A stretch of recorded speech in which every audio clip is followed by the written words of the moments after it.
Okay. You get to hear it in person this time. Yeah. Hello and welcome back into the TimTom podcast. Tim, joined here by Tom and by a special guest, Alex. Hi, a pleasure to be here. Well, I would say long-time fan, but relatively short-time fan, but fan nonetheless. The first fan we've actually met.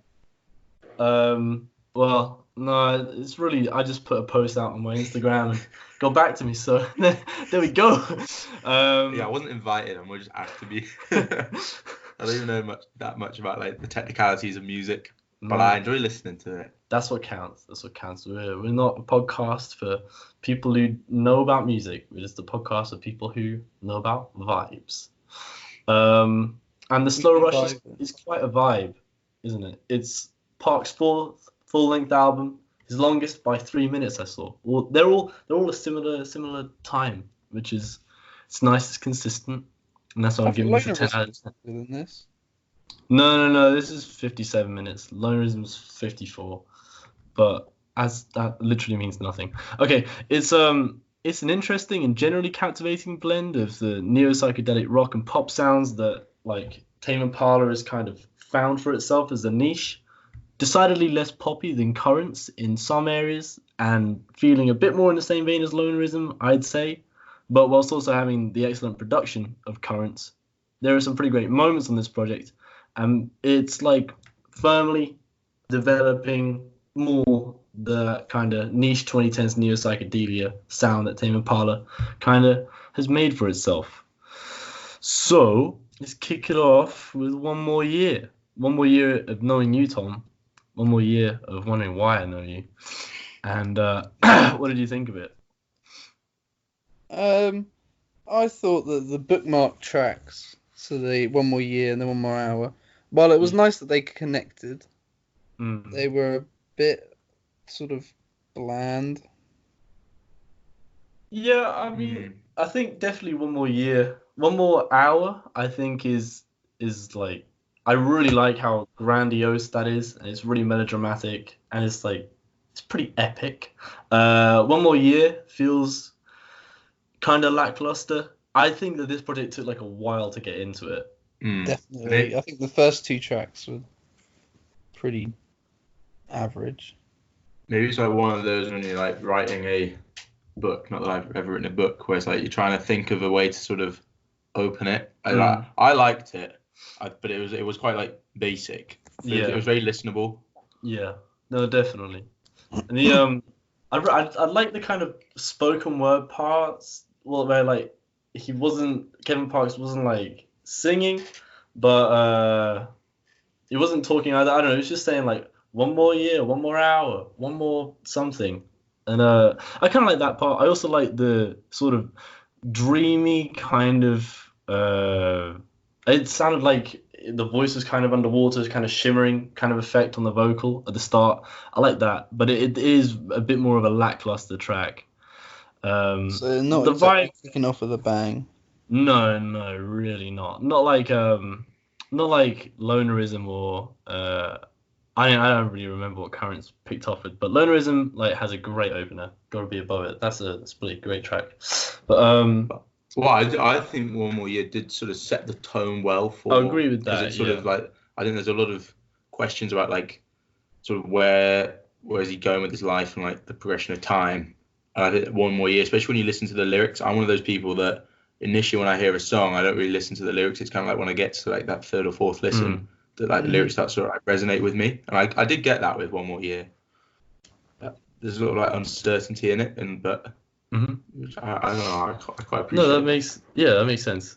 It's and we were talking before really briefly, like with these 2 tracks, and just kind of thinking about the passage of time and where you stand in regards to the passage of time. That's kind of it. Yeah, I'll agree. Yeah, it does set up those themes of actually being aware of the fact that, like, you know, you are getting older, your friends are getting older, and if you are in a relationship, there's like, that was the interpretation you had, like, of kind of thinking about where's that going, kind of being aware of it. Yeah. So, yeah, that's cool. It's the the following track, Instant Destiny, I found it pretty forgettable, but I mean, it's not a bad track. It's just kind of blends into the background, which is something I feel does happen with quite a few of the tracks on here. Yeah. I think a lot of Tame Impala, like the great ones are great, but there's I don't think there's many bad ones, but like there's a lot that are sort of like forgettable that can just be like great to have in the background if you're doing some work, but really don't stick in the mind. No, and definitely. I appreciate this. Yeah, there are a lot of their songs I don't know the name of, but I like listening to them just because they don't really stick out. You don't really want to or need to know what they are, so you can listen to them again. It's just like, it's all right while it's there. Yeah, and it's but it's not really until Borderline, I'd say, that we get the first kind of standout track. I think even again, of all the singles, it's probably the least interesting. I feel it's very similar to the other tracks. It's just that you sort of listen to it more because it was out before. And it's a bit more interesting, and the vocals are a bit better, and the lyrics are a bit better. But I just found that it wasn't really until my favourite track, which is the next one, that it got to like proper highlight territory. Yeah, certainly. It has it's really around that middle part of the album where the best tracks are, and then the rest either side are kind of more background tracks or kind of more mediocre. One thing that stood out to me, which I first noticed on Borderline, is just the percussion that's on the project. It at times it sounds like it's live drums, and it's and I mean, yeah, that's what I was expecting. But there are sometimes when the percussion sounds a bit more like mechanical and almost like a drum beat. I mean, a drum machine's doing it. And I mean, I almost got like some hip hoppy vibes off of it, which I felt contrasted really nicely with those retro synths, which are all over the thing.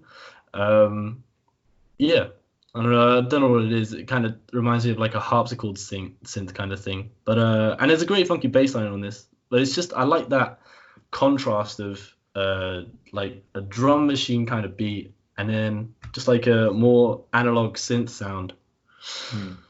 Which is all over the shop on here. Like the same, it feels like the same kind of sounds are used. It has a very consistent sound palette across the whole thing, which does at times make it difficult to distinguish when one song ends and one song begins. I wouldn't say in a good way. Not like with a really good concept album or like take something like Dark Side of the Moon. The sequencing on that is so good that each song flows into the next, but the songs still stand out. Whereas here, the songs kind of flow into the next, but it's until halfway through Posthumous Forgiveness, I thought I was still listening to Borderline. I think. Yeah. I wouldn't say so much it's that they flow. They kind of like amalgamate into. It's not. I wouldn't say it's like natural progression. No. They're all just sort of very similar. But I feel like he's a bit stuck into a corner, to be honest. A lot of these songs are just Tame Impala by the numbers. Posthumous Forgiveness, I wouldn't say is one of those though. That was my favourite track. I really? thought the instrumental was brilliant, and I loved the sort of concept of it being about his dad that left him and how he felt betrayed by him. Right. And I dug that, and I liked the switch as well in the middle. It was. I was a big fan of the switch up there. But I preferred the first half though. Really? No, I preferred the second half. I preferred how like light and dreamy it was, but it also had that pretty punchy beat on it. Yeah, I found because in the second half he forgave him. I liked it in the first half, and he was all bitter and angry about it. No, I wasn't digging that vibe. You've got to bottle those emotions up. Yeah, and just have the good part. I want some artificial forgiveness. That's what I want. It's one of the more interesting tracks on here, and it definitely stands out. But I don't know if I enjoy listening to it that much until it gets to the second half. But I guess that kind of the forgiveness doesn't mean anything unless you have the kind of that almost melancholic groove up to that point, which does build to an effective climax still. Yeah, it's sort of sad and groovy at the same time. It's a weird vibe. Yeah. Breathe Deeper was my favorite track for a while on this, but Kidding. what you were saying about Tame Impala by the Numbers, Yeah. this is Tame Impala by the Numbers. The lyrics on this It- song are trash. Yeah. It's just where it keeps on ending every sentence with "I can" or "I am" or whatever. I mean, it's stuck in my head, but that's just because it was annoying. Which was annoying because the groove, like the funky bass line on this song was brilliant. I was digging it until he started singing. Yeah. And then sort of- I don't know what you It guys really thought. does just feel like a radio song. Yeah. It's solid, but it has a really uninteresting structure, which I wouldn't normally. It was just very, very noticeable here. And the outro is just so extended. I think it's like a 5-6 minute long song, and it really does not need to be. The song itself is 4 minutes, and there's like a minute and a half to 2 minutes of just outro. But yeah, this did feel kind of more of a vapid track, if I'm honest. There are far more interesting ideas talked about on some of the later tracks, and like those ideas of time, kind of wondering where you are, where you're gonna go, what you're even doing. I guess Breathe Deeper serves as a nice bit of levity in that, although it's not like a dark album by any stretch. It's yeah, it's definitely not one of the more interesting tracks on here. There's really not that much going on. I think there can be like the lyrics and the like the music itself, they can be quite disjointed at times. Like some they match up well and like it's sort of they add to each other. Yeah. Whereas one like this, I think if you read the lyrics, there's kind of like there's meaning behind them. Yeah. But the way they come across in the song, it's just like you say, like radio song like this. Yeah. It's just it doesn't hit you that deep or anything. No. It's just sort of there. Yeah. Which is kind of disappointing. It's still a good song, but Yeah. it doesn't stick in my mind at all. No, me neither. It feels to me like it's the closest it gets to like currents, and it just reminds me a lot of The Less I Know the Better, kind of where it is just like Repetitive almost. yeah, and it is just going for that airplay. So I don't really have much to say about. I don't know if I'm skipping over some of the tracks. On Track is the next one that I want to talk about. Just the kind of the latter portion of it, where it does become, I think, is really similar to the closer, One More Hour, where One More Hour has that really kind of grandiose kind of feeling to it, with those like huge. It sounds like just some great guitarists which come in and just emphasize points that he's saying, and it just to close off every single like stanza of the song. That kind of happens here, but prior to that point, I really got nothing from the song, if I'm honest. Despite it kind of working with Deeper, he's just reminding himself he's on track. Well, it was quite a good ballad. It was a bit motivational for me, Mm. because I needed to be put back on track. Yeah. Well, I thought it was one of the ones that didn't sound the same. Like you knew when this song started because it was slower. It wasn't as washed out, reverby, and sort of felt like your brain was in a dream state. It was more real. Yeah, it's fair enough. I feel like that kind of washed out dream state is sort of that's the Tame Impala sound though. But then I know. again, If it's just that for what this is nearly an hour, I'm gonna Yeah. fall asleep. yeah, that's fair enough. You need That's fair enough. variety, and I think this was the halfway mark, I believe. Yeah, So it made I a feel nice little switch up for a bit. this But I know what album. you're saying, and really- it is a sound I enjoy. yeah, I think, like Alex said, it's just it's good to have on, but it doesn't really stand out. Whereas this song stood out for me in Yeah, a good that's- way as well. It wasn't like yeah, just some bad loud drumming or something. It was just slower, a bit quieter. yeah. Especially if the lyrics resonate as well. Because I had similar with the lyrics resonating on One More Year. So I feel like when you can sort of connect with the lyrics, a song will always stand out a bit more. Mm. Yeah. You there, Tom? Yeah. Oh, okay, sweet. I wasn't sure if we were getting like stopped by the FBI again. So Lost in Yesterday. It was another one of the singles. I really don't have that much to say about it. I think What? no, yeah. That I just bass line think is it fire. it reminds me of I think it's similar to Breathe Deeper in that it's a bit more of a kind of a more of a, I don't know. There's not that much going on. That bass line is fire. Yeah, yeah, it may well be, but again, like I really feel like what you just said, Alex, about like the lyrics like resonating. If they the one which I feel has some of the best lyrics, the two songs are the lead single and which the name escapes me right now, but then the closure as well, One More Hour. I think those have the best lyrics on them. Also, I agree with Tom in that. Like, I think musically, this was one of the better songs. Like, you could always take the lyrics out, and it would still be like, it's still really good. Yeah. I think it was. This one, it also reinforced the sort of semi-concept of time and taking stock of your life. This is definitely one of those ones. And I instrumentally, again, it was different. The bass line was great. I just enjoyed this song. And when a lot of the ones, like we skipped over Tomorrow's Dust and the next track as well, they were just a bit more bland and didn't really stand out to me. Whereas this song, again, it had almost everything to make it a good song, and I enjoyed it a lot.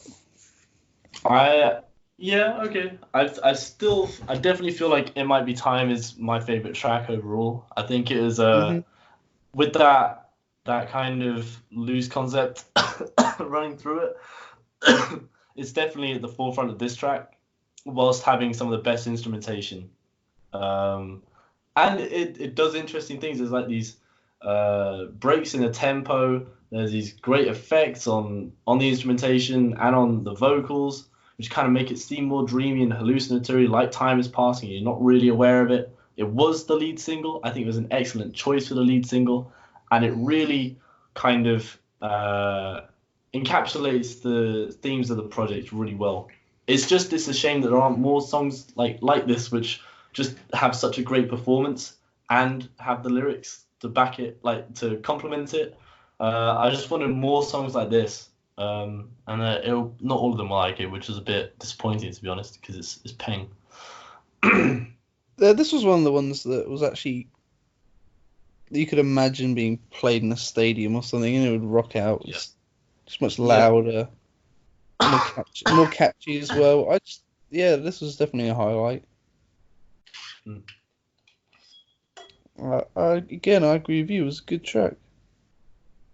It's just a shame that the track following it, Glimmer, was a 2-minute waste of time. Yeah, what the hell is the point of Glimmer? I didn't really like the close very much either.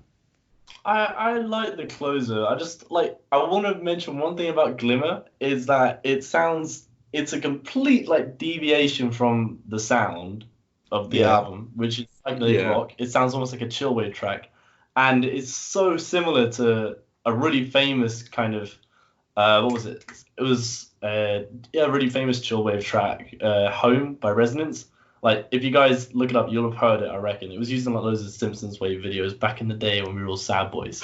And it just comes out of nowhere. It's very weird. What I maybe wonder about Glimmer, though, is like, is it sort of there to act as a transition from Is It True to One More Hour? Because Is It True is obviously the lot more like you said about playing it in a stadium. Like, it seems a lot more almost like poppy. But then One More Hour is a lot more like melancholic towards the end. Yeah. And like because it's sort of like they tried to like cram in a happy upbeat finish, but then also a like slower, more heavier finish, and like Glimmer is like the transition between the two. I kind of liked it. I thought it was, well, I mean, like maybe it's fine.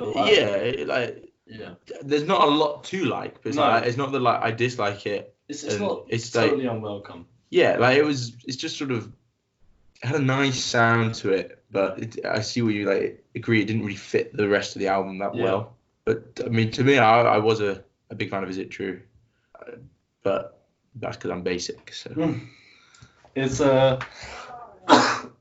excuse me. I also didn't think the studio banter at the end of that track of Glimmer really landed all that well either.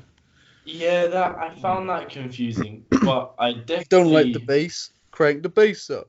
yeah, You don't like the kick? Crank the bass up. Which I think I is definitely almost think. his it seems to be his go-to thing for all these tracks. Just if you don't like the drums, reverb the guitar more. It's just just put it through a compressor, and then it'll sound better. Yeah, That's just it was a bit weird hearing it. It kind of reminded me a lot of the Bon Iver album that we reviewed. At the start, there's that studio banter and it goes into the song. I don't know if that's like inspired by that or something. I see what you mean though. Like it's a weird time to have that sort of studio banter just before the last track. Yeah, it's the sort of thing you get like early on or midway through. Like something that you get openers that start with a bit, but yeah, it's very weird. But I definitely think that you're understanding by saying that like it exists, it has a purpose on the album. It's not like it does act as a break. It might be too much if it went. It would be too big a switch from It Might Be Time to One More Hour. I'd prefer a rough transition than have 2 minutes of my life wasted for that. All right, it's yeah, One More Hour. I think it works pretty well as a closer. It's not my favorite song, but I think in the context of the album where it sits on it, I think it does an excellent job. It is this grandiose track. It's very long. It's 7 minutes. It's very melodramatic with all the guitars coming in to almost like back up everything he's saying. Like everything I did was for love. Everything I did was for fame. It's almost operatic in how melodramatic it is. I think, and it's kind of welcome. It doesn't take itself too seriously, whilst taking itself very seriously at the same time. It's a bit of a weird one. But I think it's fun. It's fun. And it does. I think it closes out the album pretty nicely. I think it deserves to be the longest track. Yeah. As the closer. No, I agree. Sorry. Oh, okay. No. I disagree. I thought it was way too long, and I was sort of tired of it. I thought the album as a whole was too long, like some of the songs, and then this one really took the biscuit. It was just, it drained me almost. I mean, I was very up and down with this album. That I thought that the songs were either great or just bland, and this one was like the instrumental had nothing really to it.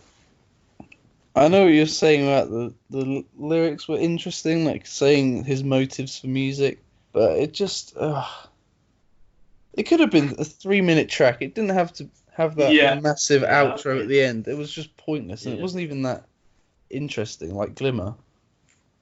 Yeah. Just I mean, I guess if it didn't have that outro, it'd be the same length as Lonerism. Maybe that's why he just wanted to make his longest album. And that's the reason. He accidentally left record on. Yeah. I feel like it's kind of like is there to close off like the themes we talked about of that uncertainty you get with as like the progression of time and the sort of feelings of not knowing where you're going, etc. I think it's kind of like that's almost its purpose. It's one of those. It's like it's nothing special. It's just I think it's just I think it's maybe one he sort of has put in there to close off the themes. But I think it's a good closer. Yeah. But I don't know whether it's ever going to become like a standard. Yeah, like there's much better songs on the album. Yeah. The overall, like I'd say the project is good. Having heard it 4 or 5 times now, I think it hits a little different. And having being a bit more critical of it, it's not as introspective as Lonerism, whilst not as like poppy as Currents is. So it sits in this weird in between kind of place. But that doesn't undermine how well produced it is throughout the whole thing. Even if the songs are long, it is still a very well made album, which, like, credit where credit is due. But I think I'm gonna agree with Melon, and I think I'm giving it a 6. It was originally a 7, but having talked about it with you guys, it's a 6 from me. Yeah, I'd say around that 6-7 mark. It's all good. There's nothing. It's not a bad album. No. It's just not like. There's a lot of it will not be incredibly memorable. No. Like I don't see myself listening to a lot of these songs in 6 months' time. No. 2 or 3 maybe, but Yeah. Completely. Yeah, no, I just thought it was so. Like, the instrumentals, for the most part, weren't that interesting. I think all the singles were the best tracks by far, and yeah, it just sort of, which made me think, listening to them, that it was going to be introspective, and it was going to be like instrumentally interesting. But songs like It Might Be Time and Posthumous Forgiveness were not the rule. They were the what's the word? Yeah, like outliers or yeah. Yeah, they were outliers in the rest of it, which was all just reverby and quite boring. So I think it was a 5 for me. Whoa. I thought I'd like it a lot more than I did. Yeah, I was looking forward to it, and then I started seeing people in all like the groups saying that it's not that good, and I was like, it's good. And now, having listened to it more than more than I would otherwise. It's really only the podcast is why I've listened to it so many times. Otherwise, I don't think I would have, because it isn't as good as some of the previous albums. But I hope like he comes back with something, because I mean there are some really good moments on it, and if he did an album of songs like It Might Be Time and Posthumous Forgiveness, then he'd be onto something again. Like he's a really good musician. Yeah, but I feel maybe that's the problem, that he does everything himself. Yeah. Maybe some other people giving him some ideas and putting in some input here and there might help. Yeah. Same problem with Posty. And Posty ripped him off anyway. One thing I would say is I think it'd be quite cool to see him sort of like collaborate with other artists. None are coming to mind immediately, but like I think he does. When you were saying earlier about like it's Tame Impala by numbers, it could almost be like you get those computer programs that like design as a joke to like auto generate like a type of thing. It could almost be like some of these songs in the album are made by a computer to sound like Tame Impala. Yeah, like a Tame Impala AI. So yeah, like it could be if somebody fresh brought something new, like the ideas are there. It should maybe get a bit repetitive and definitely like not that special. He's done guest production for people before, like he was on he was on Astroworld. No, I can't. Yeah. Okay. I think that's the FBI getting Tom. So I've been busted. Yeah, we're being busted again. So all right, I think that's gonna close us out. I've been Tim. We've been joined by Tom and Alex. Yeah. And pleasure. Yeah, thanks for having me on, boys. It's been very. Come on again some other time. Glad I'm not disappointed. No. You haven't. Don't worry. It's been a slow rush to death. I think that's why it's called it. Okay. All right. And now I'm getting quickly rushed into a van. Bye. All right. Bye.